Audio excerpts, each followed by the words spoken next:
the Strength of America podcast.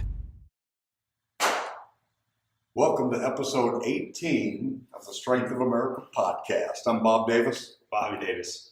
We're going to go on a little bit more today, talk a little bit about the secondary strength that we did before, but we want to actually demonstrate some of the things, talk to you about transition, and then what are some possibilities. Again, if you're not with the junior or high school and got younger athletes, strength is still really important. What are some alternative things they can do for that as well? But make the time useful so we're not hanging around. I think that was a big concept we got last time is, we've seen in the high school weight room where you've got 5, 6 guys on a rack and you got one guy working and the other one's just kind of hanging around. We gave the jobs to the other guys what to do as far as spotting, what's important, what to do, so they can learn as well, but for the job on the outside guys so they can rotate in and build that secondary strength that's important so that the joints are stable and can handle the stress. So what are some of the things you want to do? So today we're going to talk a little bit about tempo, and we're going to dive into that and show you a couple different exercises that we use and we utilize the tempo on. We talk about tempo, we talk about a thing called eccentrics, isometrics. Basically, if you're going through a movement, let's say we're doing a squat, for example, the way down is going to be the eccentric portion, okay? The bottom is where the isometric would be, and then the way up would be the concentric, okay? So we're not just going to focus on, obviously we do all those in one setting, but when we're talking about a tempo, now we're going to slow that way down, okay? Make our body really learn how to use our brakes to slow us down with a load, and then how to drive out of it. And then also from there, how to go down to the bottom, okay, hold and stick it down there. Once we're at that dead stop, we have no momentum, and really driving up and out. When we use those tempos and everything like that, it's a great tool to use. You ever heard of the term hypertrophy? We're trying to do some muscle building in a sense, kind of like that, okay? All you right there. Well, a great way we can do that, instead of just doing tons of reps, okay, or the old adage of the 8 to 12 rep range and stuff like that, is by, just going in a squat and throwing in a tempo on the way down, or throwing a hold at the bottom, okay? When you start to prolong that one rep for consistent reps as we go through, maybe we're doing a 4 count on the way down and coming up, maybe we're doing that for only 6 reps, okay, or maybe a 3 count at the bottom for 6 reps. Still, the goal is time under tension, okay, and stress on those muscles. So when we talk about hypertrophy, they're the same things, but now we're going out about it in a different sense, and we're getting a little more bang for our buck. Now we learn how to control positions better, how to own our body, use our brakes, and different things like that, rather than just moving around weight and doing the same thing we do all the time there. Well, understand, when Bobby's talking tempo, it doesn't mean this is the way you do it every single time. You change the tempo. The pace of your game, the pace of your training has to change. You stay the same over time, you're stagnant, nothing's getting better. We've got to adjust that. So especially when you hit those sticking points in your strength training, that's a great thing to do. You can stick with the same exercises or change them up, but if you do the same ones, change the tempo. Yeah. Do a different rhythm. Instead of just down, up, exploding, get that pause. Do a slower movement going down. Hit that bottom position, exploding up. So change it around each time that you go. That tempo can be slow, tempo can be fast, but you always have to have control. Yeah, something, example to give you is something we do in our kind of one of our beginning stages. Usually we get them for about 12 weeks at a time, 11, 12 weeks. So we have 3 different phases, and mine's kind of like pick this up off someone, calling it like a tissue prep phase. So that's when we use some eccentrics on the way down, maybe a combination of eccentric and isometric. We're still doing our normal lifts and getting through, but we'll throw that in some of our accessory stuff, or maybe even on some of our big lifts. Maybe they got out of the season, they're a little banged up. So now we're taking the time to take some stress off, re-mold our good patterns that we're getting in. And also, when we're going through on that, a big benefit of eccentrics and isometrics is it kind of help reshape, remodel some of that tissue. So let's say you get done with the season, you're a little banged up, and kind of getting into some faulty movement patterns because of doing the same things all the time.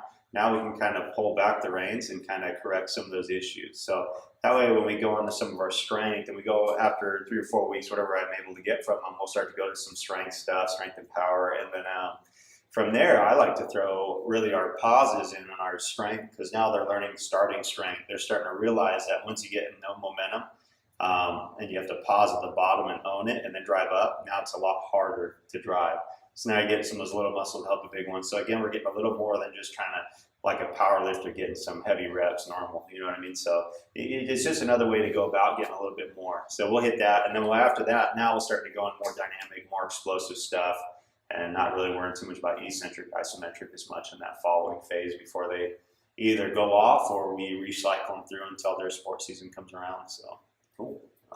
Yeah, see what you got. all right, so we'll first go over the squat. I'm going to show you a goblet squat and then also a back squat. What we do, I'll show you eccentric and a pause, different things that you can do. Now, Bob was talking about kids earlier. If we're using youth kids, something we do, we will use a dumbbell. You can start off with just body weight squat holds at the bottom and driving up. You can add in a little med ball, various different things. But here's a goblet. So I'm going to hold it up tall on my chest, okay, keep it nice, tight, and tall, get my feet set. I'll show you an eccentric first, okay, you can mess with your eccentric anywhere to a 4 to 6 count. We do about a 4. So now I'm just spread my knees apart, sit my hips back, 1, 2, 3, 4, drive up. Okay, now if I'm going to do a hold, I'm just going to control the natural fall, hold at the bottom, 2, 3, I'm going to drive out. Okay, so there's something we can do there. Let's say you have some new kids that maybe aren't too ready for the back squats and are not really learning, and they're a little far off or a little uncoordinated. You can throw them in that; they'll figure that out real soon. Once they start to stack some weight on, then send them right in the bar. Now we have back squats. So now we're going to go into eccentric right here. Okay, so same concept applies. 1, 2, 3, 4. Drive out. Okay, or a pause. 2, 3. Boom, punch out. Okay. And with those drives that he was doing, you notice that bottom position, he's not hitting it and then getting a little bounce to come up. They're going to drive from that bottom position, that static position, exploding up. Yeah, so that's where learning how to use your brakes and control your body under load really becomes important to get the actual benefit out. If not, then we're just doing the same old thing. So we have to, a lot of times we'll go through with kids on this, and if the kid counts on their own, it'll be 1, 2, 3, and they'll come up like, man, that was good. So when we're in those groups, again, how we talked to you before about using your partners is the one who's spotting now, okay, or spotting, and they're watching your technique, now they're calling out. So when you hit that bottom, they're going 1, 2, 3, up, or on the way down, 1, 2, 3, 4. That way it holds them accountable. Otherwise, if you're on your own, probably his counting is going to be pretty dang quick. So you got to watch out. Next week, I'm going to show you right here is a split squat, okay? So now you can hold 2 dumbbells at your side. Okay, we use a little pad just to gauge. Get in a firm split position. I'll show you a couple different ways. We're going to again go slow on the way down. 2, 3, 4. Drive up. Okay. Now I'll switch. I'll show you the hold at the bottom. You don't want to hold at the dead bottom. Hold just a little bit above. Okay. Punch. Punch. Okay. So there's another great one. If you run into an issue where kids aren't really breaking as low as you want, you can always just stack a plate in the front foot, have them step up there and then get back. But that's another great one. When you start to really get from that 2-legged position and get into that single leg, when you get that stability with that eccentric, okay, and that isometric, when you talk about cutting and jumping and landing, oftentimes you end on one or lead off on one to the other or make a cut with one. So that's where we have to really start to stress the eccentric and isometric portion. If they can get strong and stable there, now they're going to have the stability, the strength of that structure, and now they can also create a lot of force out of that. So that's where we see when we do our speed training and our change of direction. Yeah, most of the time, it's getting them used to the habit of what we do. We talk about getting that drop hip. We've got to have control. We've got to have traction before we can explode. Well, you've got to get that mechanics, and now it's great. And we can teach them that as we go. The problem is we've got to have strong legs. The only body can only put out so much speed and power depending on how much strength it has. So that's why it's so essential to combine these things, our squats and our single leg activities and movement around as we go. Yeah. Another one real quick, we like to obviously mess with our RDLs and one leg RDLs. I'll show you briefly. But when we're talking about loading the hamstrings, getting that hamstring to work, more times than not, we want to work that in an eccentric fashion. Okay, we do throw isometrics and things like that because I think it is good to know your base and how to load those hamstrings, how to get a good feeling and see if you are loading them or not. Now that tempo really goes to help teaching a little bit better. So I'll show you an RDL. It can be dumbbell, barbell, whatever you have, they're great. Okay, so we like to go eccentric down, 2, 3, 4, up. Okay, sometimes we'll go 5 to 6 as we're going through. Again, watch where that spine is at. It stays nice and flat and straight. Okay, so that's a great one right there. It really allows you as you're going through to realize if you're really putting the tension on the hamstrings and you're really loading them right. If not, you won't feel a stretch. Okay, Now I go to the one leg RDL. This is another one I love. To once they kind of master the RDL, get the normal tempo down. Now we'll go into it's almost a progression for me, is going a little bit slower. So now I'll hold and see if I got it. Pull back up. Okay, so now you put that hamstring really in a great situation to see if it can handle that stress and the stability as we're going through and really drive out of it. That's another. I really love the split squat and one leg RDLs after we've mastered the two leg there. They really allow for a lot there. And in these, as you're going through, make sure before you start implementing with people, just give it a try. Go out, step under the bar, or use some light dumbbells. Try each one of these out so that way you know how to problem solve and help these kids, but also you know how to feel it and what it should feel like. Again, it's hard to go through and send your kids out to do something if you don't know what it feels like. So make sure as you're going through, you feel that tempo, you feel what you want to be expressing them to feel, and that you're getting in those right positions and you understand the full concept of it. It'll help you when you're talking about these kids in single leg activities and balance. Understand that helping them feel where they're at is that body position, but also where they look. Because those kids that's in the weight room, they're trying to do this and they're looking around, they can't keep control. So they want to find one thing to look at. They're finding that target. That's going to help them a lot with their balance and their control. So now you've got these three other secondaries. Do you put those all in with the squat, or are you alternating and you pick two exercises, or how do you implement these together as a workout? It kind of depends. A lot of these, the tempo-based stuff is going to go on. Let's say I'm in an early phase and maybe one day I have some normal bench, and the following day, if we get them in for another day, we're going to go to this tempo. Then I'm going to follow that up with a row or something like that. So I do sometimes put in, like, let's say maybe you're doing like split squats with the tempo, and then we're going to do like a one leg RDL with the tempo. Generally, if you do that, it's going to be in an early season, early off season, just kind of getting some volume. It's lighter loads at that point because they're back to back, obviously. And just trying to get the feel of it. You can go through as you're going through, let's say maybe we're going to strength, we're doing some pauses. Then I'd probably put it with like a core or an upper body, or kind of separate it like that. That way you can really push that single leg and some weight there. So just depends. You can spin it a lot of different ways. It's a good question. But yeah, the tempo like you're talking about, when that body's going everywhere, you start to realize if things aren't moving in the right way, really we're not getting the right muscles to work right. So then again, we're kind of not really getting much out of what we're really trying to. So make sure that whatever you're doing, you're executing and you're focused on using the right muscles. Because if not, now we're getting the faulty movements and we're not using the right muscles to help us. So that's not going to really aid us in game or injury prevention. So much. Just spinning your wheels like running laps around the baseball field for warm-ups. Yeah. Total waste of time. And so specific drills to work on speed and power movement. So if they're having trouble with a drill, we'll help remind them. Number first, is the weight too heavy? Can they do it without any weight?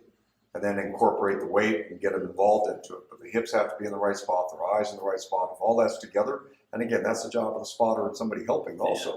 Help give them a target, find them something to look at. I'm sure the weight rooms are all perfectly clean and there's no dust or any little towel marks. But wherever there's a spot, have them look at it. It makes a huge difference in their performance. Yeah, and I think, again, it's a great teaching tool. And as we're going through, we can also use a bench press in that fashion. So when we go down to the bench press, generally I have the kids just touch fully down on the bottom to rest and relax and then punch out. It's crazy when you have a couple kids try to go through that. They're not going to be doing as much weight as they normally would. They're going to have to knock it down a little bit, but they realize how much more that pec is really working. Okay, they're not getting momentum or swinging around or bouncing, and now those little muscles are trying to help. Same as the other ones. Now we're getting that full structure to help and drive. But they'll start to realize. So make sure you change up some of these exercises. Let your body learn how to slow things down and decelerate. Okay, use their brakes. We love them because not only on top of the benefits of learning how to use their brakes and performance and injury prevention and all that, but also at the end of the day, if they can become a little bit better at those lifts, then by the time you start to really push the weight, it's going to be that much more beneficial. Things are a lot easier. And when we talk about not using any weight or using lightweight or this and that, we're not ones that say don't use weight, because that's not us at all. But we want to make sure that before we start hitting the weight hard, and we're going to be on you, because at that point when we're telling you to, you should be more than capable of. So at that point we're going to say, hey, now I'm going to knock that weight up, you need to keep pushing it, keep riding away at it. So, but we just lead it up to, we progress it up to that point. So we want to make sure they learn how to move smart. They hold themselves accountable and make sure they are moving well, and their teammates hold them accountable. And that way, when it's time, now they're ready to roll and they can really get the full benefits. Yeah, because we want to load them up. We want to get them strong. I can tell you every year we have our summer camps. working on strength and speed training. And I tell you the number of high school kids that come into it from other places, other schools to do the training. Right away we're testing. What do you do for squats? What do you do this? Well, they tell us, but almost always we have to back the weight down because their form is all off. Their knees are in the wrong position. Their back's in the wrong position. So again, just loading them up, you're asking for trouble. Now, once we get our technique, then they end up blowing way past where they were before by the time they finish that summer. But again, the technique, and that's what we want to help teach them, is that's got to be first. It doesn't mean it's a soft program. We want these kids to be healthy and last and keep going. And in order to do that, you've got to get the technique down right first. But this breaks and working on this thing, the deceleration, being able to control the weight, you're going to gain so much more strength and much quicker if you can get control of the body. Just like control of melon when we change direction. Your agility, your reaction comes so much faster when you're not fighting your body. Yeah, and I think once you get into that unilateral or single limb or single leg as we're going through, that's where you're going to really find the big bang for your buck as far as becoming a resilient athlete. So it's great stuff to use. So that's great. Cool. Awesome. Well, let us know some of the combinations that you guys put together in the weight room. Or as athletes, what are some of the things you're doing? Are you adding extra things into it, or are you guys all hovering around the squat rack? If you're doing extra things, what are you doing and how do you work those into it? So we can share and help other people with the same kind of thing. Because not everybody's got the ideal weight room that has all these different variables. You've got to adjust and make contrast on that. Now, the other one, make sure we also put some things on Facebook. We're announcing here officially that the next football speed combine we have coming up is Saturday, April 7th. It's going to be from 11 to 1 o'clock. So if you're in the Chandler area, you can do that. We'll have the link below that takes you to the Facebook page. You have to sign up ahead. We don't want them showing up that day. We need to know how many we're getting set up for so we can handle, because it's going to be a day we're testing your speed, agility, and power, but also how to improve those. So we want to make sure that we can get to and take care of everybody that we need to on that point. So get that in, hit the like button down there, share this video, help the athletes, and get spread the word about the combine. It'll be great. We also have 2 more we're in the works with right now to get the dates and times for you. So keep posted if that's not convenient for you. But if you can make it, it's real important to figure out where you're at, how to get ready for the next football season. And again, we're not just football, it's baseball. Anybody else going on to it, let us know. We'll be happy to do one for your league as well. So, yeah, come on out. The weather's going to be great at that time. So come out, have some fun. It's a free event to learn and get a little bit better. So spread the word, bring some people out. Let's make it a fun event. Yeah, it'll be a great time. Appreciate it. We'll see you next week. Next week, actually, what are we going to get into? Like we started talking about some of the training. We see things all the time. We get questions all the time about, well, our speed ladder is good for you. What about the treadmill? What about running in sand? I want to have quick feet. So we're going to address that on the next week's podcast. So make sure you stay tuned for that. Subscribe, hit the notification bell so that you'll get these every time we put up a video, that you'll get notification of that right away. You don't have to hope you come across it. Yeah, stay tuned. Bob might hurt some feelings on the next one, but they'll all be for good intentions. So be ready for that. That's right. All right, have a great week. We'll see you next time. See you later. Thanks.